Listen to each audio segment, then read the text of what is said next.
Hi hello welcome back to my YouTube channel. Day 3 ಪಾದಯಾತ್ರೆಗೆ ಎಲ್ಲರಿಗೂ ಸ್ವಾಗತ. ಇವತ್ತಿನ ವಿಡಿಯೋದಲ್ಲಿ ಕದ್ವಳ್ಳಿ ಟೋಲಿಂದ ಬರಗೂರು ಕೊಪ್ಪಳಿಗೆ ಹೋಗ್ತಾ ಇದ್ದೀವಿ. ಆ ಊರು ಬಂದುಬಿಟ್ಟು ಮಧ್ಯಾಹ್ನದ ಊಟದ ಪ್ಲೇಸು. ನೈಟ್ ಮತ್ತೆ ಆಲ್ಟ್ ಆಗೋದು ಅದು ಬೇರೆ ಪ್ಲೇಸಿಗೆ. ಇವತ್ತು ಊಟ ಮಾಡಿ ಇನ್ನೊಂದು ಸಲ ನಡಿಬೇಕಾಗುತ್ತೆ. ಹಾಗೆ ಹೋಗ್ತಾ ದಾರಿಲಿ ಸಾಯಿಬಾಬಾ ದೇವಸ್ಥಾನ ಸಿಕ್ತು. ಹಾಗೆ ದೇವಸ್ಥಾನಕ್ಕೆ ಹೋಗಿ ಅಲ್ಲೇ ಕೈ ಮುಕ್ಕೊಂಡು ನಾವು ಮತ್ತೆ ಮುಂದಕ್ಕೆ ಹೋದರು. ಒಂದೊಂದು ದಿನ ಎರಡೆರಡು ಸಲ ನಡಿಬೇಕಾಗುತ್ತೆ. ಇನ್ನು ಕೆಲವೊಂದು ಟೈಮ್ ಒಂದೇ ದಿನ ನಡೆದು ಒಂದೇ ದಿನ ರೆಸ್ಟ್ ಮಾಡ್ಬೋದು ಫುಲ್ ಡೇ. ಇವತ್ತು ಒನ್ ಡೇ ಊಟ ಮಾಡ್ಕೊಂಡು ಮಧ್ಯಾಹ್ನ ಮತ್ತೆ ಮಧ್ಯಾಹ್ನದಿಂದ ಒಂದು 15 ಕಿಲೋಮೀಟ್ರು ಮುಂದಕ್ಕೆ ಹೋಗಬೇಕು.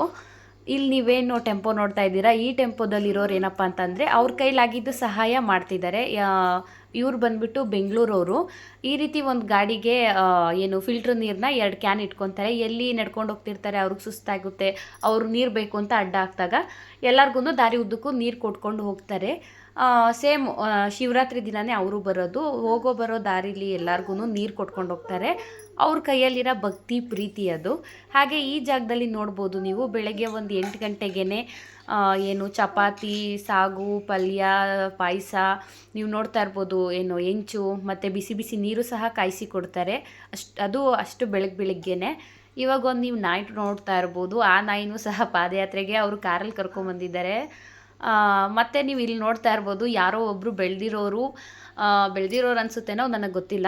ಬಟ್ ಕಾರಲ್ಲಿ ಎಳ್ನೀರನ್ನ ತೊಗೊಂಬಂದು ದಾರಿಲಿ ಪಾದಯಾತ್ರೆಗೆ ಹೋಗೋರಿಗೆ ಕೊಡ್ತಾ ಇದ್ದಾರೆ. ಎಷ್ಟು ಹೆಲ್ಪ್ ಮಾಡ್ತಿದ್ದಾರೆ ನೋಡಿ. ಅಂದರೆ ಕೆಲವೊಬ್ಬರು ನಾವಂತೂ ನಡೆಯೋಕ್ಕಾಗಲ್ಲ, ನೀವು ನಡ್ಕೊಂಡು ಹೋಗ್ತಿದ್ದೀರಲ್ಲ, ನಿಮಗೆ ಸಹಾಯ ಮಾಡಿದ್ರೆ ಸಾಕು ಅನ್ನೋ ಮನೋಭಾವದಿಂದ ದಾರಿಲಿ ಹೋಗ್ತಾ ನೀರು, ಜ್ಯೂಸು, ಹಣ್ಣು ಎಲ್ಲರೂ ತೊಗೊಂಬಂದು ಈ ಥರ ಕೊಡ್ತಾರೆ. ಹಾಗೆ ಚಾರ್ಮುಡಿ ಘಾಟಲ್ಲೂ ಅಷ್ಟೇ. ಲಾಸ್ಟ್ ಟೈಮ್ ನಾನು ಹೋದಾಗ ಒಂದು ದೊಡ್ಡ ಟೆಂಪೋ ತುಂಬ ಎಳ್ನೀರನ್ನ ತೊಗೊಂಬಂದು ಕೊಟ್ಟಿದ್ರು. ಎಷ್ಟು ಆ ಬಿಸಿಲಲ್ಲಿ ಆ ಘಾಟ್ ಸೆಕ್ಷನಲ್ಲಿ ನೀರು ಸಿಕ್ಕಿದ್ರೆ ಸಾಕು ಅನ್ನೋ ಜಾಗದಲ್ಲಿ ಎಳ್ನೀರು ತೊಗೊಂಬಂದು ಕೊಟ್ಟರೆ ಅದೆಷ್ಟು ಪುಣ್ಯ ಅಲ್ವಾ. ಹಾಗೆ ಎಲ್ಲರಿಗೂ ದಾನ ಮಾಡ್ತಿದ್ದಾರೆ. ಅವರು ಅಷ್ಟೇ ಚೆನ್ನಾಗಿರಲಿ, ನಮಗೆ ಒಳ್ಳೇದು ಮಾಡಿದವ್ರಿಗೆ ಯಾವಾಗಲೂ ಒಳ್ಳೇದೇ ಆಗಲಿ ಅಂತ ಬಯಸೋಣ. ಹಾಗೆ ನಾವು ಇವತ್ತು ಮಧ್ಯಾಹ್ನ ಊಟದ ಪ್ಲೇಸಿಗೆ ಬರಬೇಕಾಗಿತ್ತಲ್ಲ, ಇದೇ ಊಟದ ಪ್ಲೇಸು. ಲಾಸ್ಟ್ ಟೈಮ್ ನಾವು ಇಲ್ಲಿ ತೋಟದ ಮನೆಯಲ್ಲಿ ಇದ್ದಿದ್ದು.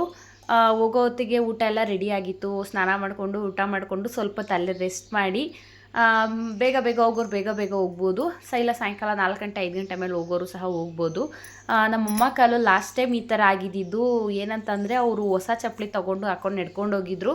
ಹಾಗಾಗಿ ಈ ರೀತಿ ಆಗುತ್ತೆ ಕೆಲವೊಬ್ಬರಿಗೆ, ಚಪ್ಪಲಿ ಚೇಂಜಸ್ಸಿಂದ ಆಗಿರ್ಬೋದು. ಮತ್ತು ಅಲ್ಲೆಲ್ಲ ಊಟ ಮಾಡಿಕೊಂಡು ಎಲ್ಲ ಆದ ನಂತರ ಮತ್ತೆ ಐಸ್ ಕ್ರೀಮ್ ತಿಂದ್ಕೊಂಡು ಅವರು ಹೋದರು.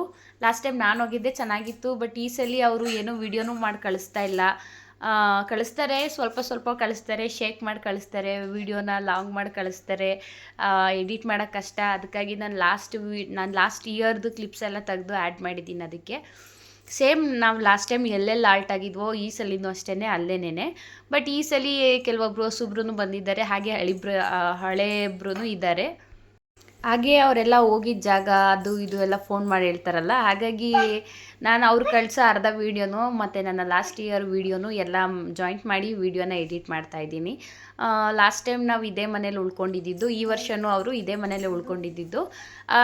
ಇವ್ರದ್ದು ಶುಂಠಿ ಮಂಡಿ ಇದೆ. ಲಾಸ್ಟ್ ಟೈಮ್ ಜಾನು ಆ ಶುಂಠಿ ಮಂಡಿಲೆಲ್ಲ ಅದು ಏನು ಕ್ಲೀನ್ ಮಾಡೋ ಮಷಿನ್ ಇರುತ್ತೆ ನೋಡಿ, ಅಲ್ಲಿ ಯಾವಾಗ ಅವ್ರು ಆಫ್ ಮಾಡಿದ್ರು ಅದರಲ್ಲೆಲ್ಲ ಹೋಗಿ ಆಟ ಆಡ್ತಿದ್ಲು ಇವರು ಜಾನು. ಮತ್ತು ಹಾಗೆ ಸ್ವಲ್ಪ ಅಲ್ಲಿನ ಮಕ್ಕಳೆಲ್ಲನೂ ಪ್ರತಿ ವರ್ಷ ಪಾದಯಾತ್ರೆಗೆ ಹೋಗಿ ಬಂದವ್ರನ್ನ ಕೇಳೋದೇನಂತಂದರೆ, ನಮ್ಗೆ ಈ ವರ್ಷ ಇದ್ದಿದ್ದು ಕಷ್ಟ ಮುಂದಿನ ವರ್ಷಕ್ಕೆ ಇರಲ್ಲ, ವರ್ಷ ಕಳೀತಾ ಇರ್ತದೆ, ನಾವು ದೇವಸ್ಥಾನಕ್ಕೆ ಹೋಗಿ ಬಂದಿದ್ದು ಒಂದು ಒಳ್ಳೆಯ ಕಾರ್ಯದಿಂದ ಅಂತ ಹೇಳ್ತಾ ಇರ್ತಾರೆ.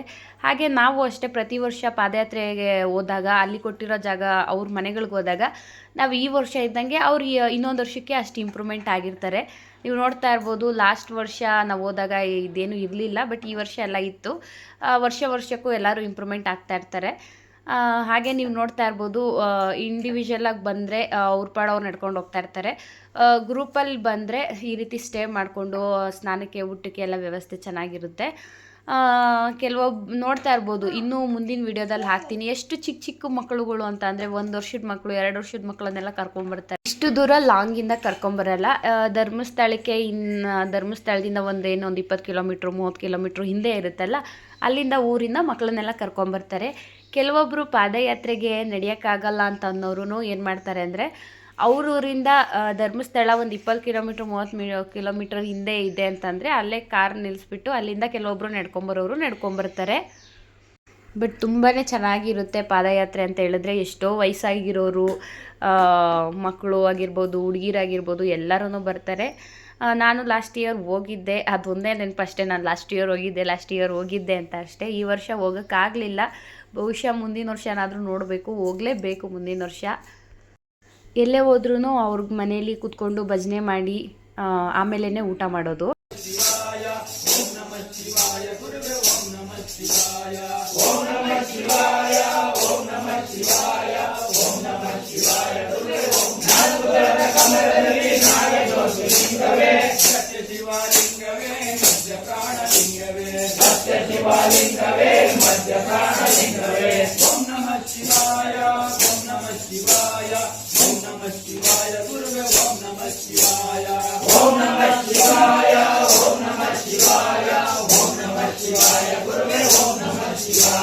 ಭಜನೆ ಎಲ್ಲ ಆಯಿತು. ಭಜನೆ ಎಲ್ಲ ಆದಮೇಲೆ ಮುದ್ದೆ ಎಲ್ಲ ರೆಡಿ ಆಯಿತು. ಅಮ್ಮ ಮತ್ತು ಅಕ್ಕಂದಿರೆಲ್ಲ ಸೇರಿಕೊಂಡು ಮುದ್ದೆ ಕಟ್ತಾಯಿದ್ರು.